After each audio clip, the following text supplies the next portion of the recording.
আরে দূর, মেহেন্দি দে তুই। সান রাত্রিরে মানুষ সারা রাত জাগে। পামপট্টি মাইরে তো শ্যামাডার কাছ থেকে রাত 12টার সময় মেহেন্দি দিয়ে নিলাম। সকালে উঠে তো আমার বিষ খাওয়ারও সময় নেই। আসসালামু আলাইকুম। দেখেন দিনই শ্যামডিটা নতুন জামা পরে কি আনন্দ করতেছে। বাবা রে, এই বয়সে ঈদ তো এখন তোগেরই। আমাদের বয়সে তো খাই দেয় গ্যাস্ট্রিক বাঁধানো ছাড়া আর কোনো কাজ নেই। শ্যামরাডারে কলাম, নামাজ পড়তে যাচ্ছিস, এই হেলান্সি শাকটারেও নিয়ে যা, নানা বাড়ি রাখিস কেনে, নালি পরে আমার কোনো কাজ করতে দেবেন না। সান রাত্রিরে ভাবিলাম দুই পদে সীমায় রেন্দে কিছুটা কাজ আগায় রাখি। ডিম সীমায় রেন্দে শ্যামরাডারে কলাম নাড়ে ছেড়ে ঠান্ডা কর। ও মা, সে শুধু সাইখে দেখতে 4 ভাগে 3.5 ভাগ খেয়ে ফেলিছে। নবাবে সীমাইটাও কিন্তু কেবল শুরু করতিল। আরে বাপু, ঈদের জন্য রাখবি নে, ঈদ শুরু হওয়ার আগে শেষ করলে হয়। বিরাট একটা ফুরফুরে মন নিয়ে রান্না করতে চলে গেলাম। থাল বাসন ধোয়া আর রান্না করা ছাড়া ঈদের দিন বিটি মানুষের আর কোনো কাজ আছে? কুরবানি ঈদ করতে যাবানে তাজিমের দাদার বাড়ি। একা একা ছেলেবেলে টানিয়ে নিয়ে ঈদের ভিড়ে বাজারনি করতে মেলা কষ্ট। ওদিকে বাপের বাড়িতে তো সমানে কল দিয়ে মাথা খাচ্ছে। ওই গ্রুপ আবার নাকি না খেয়ে বসে রয়েছে আমার জন্য। আর এদিকে ঈদের দিন একটু না সাজগোজ করে গেলি হয়। কি রাম করে চুল বানবো তাই নিয়ে পড়েছি মেলা বিপদে।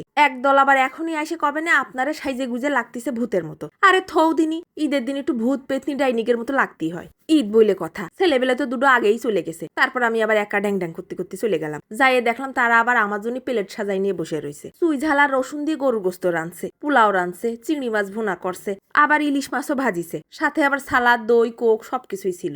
আমার তো আর কিছুতেই দেরি সহ্য হচ্ছে না, ঝাঁপাই পড়লাম থালের উপরে। বুগো, একটা সত্যি কথা কই, নিজের হাতে রান্না করলি গোস্ত পোলাওয়ের ঘিরান নাক দিয়ে পাকস্থলের মধ্যে ঢুকে অর্ধেক পেট ভরে বসে থাকে। এই জন্য আর একজনের রান্না খাতি যে কি মজা তা কি কব। আর সেটা যদি হয় মার হাতের, তাহলে তো আর কোনো কথাই নেই। প্রত্যেকটা খাবারই কিন্তু জম্পেশ মজা হয়েছে। খিদে পেটে খাচ্ছি বলে কিন্তু করছি নে। এককালে ভাবতাম শুধু লবণ আর ঝাল দিয়ে সিদ্ধ করলেই মনে হয় রান্না হয়ে যায়। আরে এখন বুঝি স্বামীটার উপরে কি অত্যাচার করিছি। মার কাছে রিং দিয়ে দিয়ে তাই রান্না করতাম। খুঁজে দেখো গে, আমার মতো বহু পাবলিক আছে যারা বাপের বাড়ি কোনোদিন কুটো কাইটে দুটো করিনি। ওদিকে বিয়ের পর রিং দিয়ে দিয়েতে মার কাছ থেকে রান্না শেখে। এখন ঈদ পরমে শ্বশুর বাড়ি গেলেও ভারী ভারী রান্নাগুলো মাটির চুলোয় আমারই করতে হয়। যদিও আমি মাটির চুলো ধরাতি টরাতি পারি না, মানুষের হাতে পায়ে ধরে, তাই রান্নার শুরুতে চুলো ধরাই নিতে হয়। ওই যে একটা কথা আছে না, ভাত দেয় ভাত আরে না, ভাত দেয় গতরে। কাজ করতে না পারলি সুন্দর চেহারা দিয়ে কেউ ধুয়ে পানি খাবেন না। উচিত কথা আবার আমার মুখে আটকায় না। এই জন্য আমি আবার তোমাদের কাছে মেলা খারাপ। এত ভালো হয়ে কাজ নেই বাপু, আজ হোক কাল হোক আমার কথা তোমাকে সত্যি লাগবে না।